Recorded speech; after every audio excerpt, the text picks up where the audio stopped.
लोकसभेसाठी माढ्यातून आपली जाहीर केलेली उमेदवारी राष्ट्रवादी काँग्रेसचे अध्यक्ष शरद पवार यांना मागे घ्यावी लागली आणि सर्वत्र एकाच चर्चेला उधाण आलं आणि ही वेळ पवारांवर का आली याची सर्वजण कारणं शोधू लागले।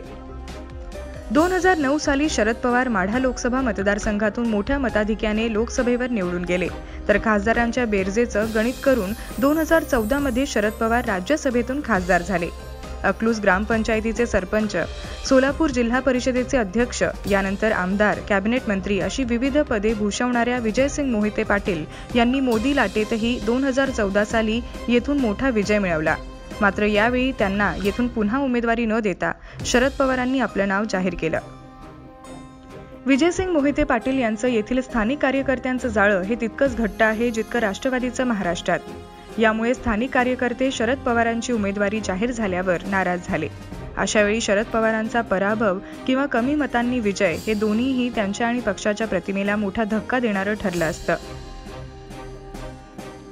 दुसरी बाजू अशी की शरद पवार आणि पुतणे अजित पवार यांच्यातील वितुष्ट आणि संघर्षाच्या बातम्या अनेकदा आल्या।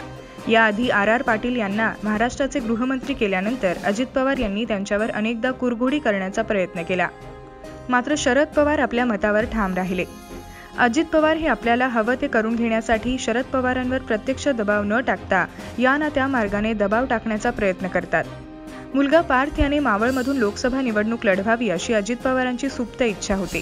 त्यानुसार पार्थ पवार यांनी मावळ लोकसभेत आपले दौरे वाढवत स्थानिकांच्या भेटीगाठी सुरू केल्या होत्या। मात्र शरद पवारांनी पवार घरातून एकालाच उमेदवारी मिळेल असं सांगत इतर सर्वांचे पत्ते कट केले। मात्र अजित पवारांनी हार न मानता आपला दबाव या ना त्या मार्गाने कायम ठेवला। अशावेळी माढ्यातून आपली उमेदवारी मागे घेत पार्थला मावळमधून संधी देऊन शरद पवारांनी अजित पवारांना शह दिला आहे। परंतु यामुळे पवार काका पुतण्यात नवीन संघर्ष उभा राहतो की काय अशी शंका निर्माण होऊ लागली आहे।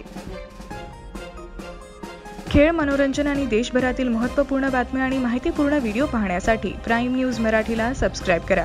व्हिडिओ आवडल्यास लाईक करा, मित्रांसोबत शेअर करा आणि आपली प्रतिक्रिया कमेंटद्वारे अवश्य कळवा। पाहत रहा प्राईम न्यूज मराठी।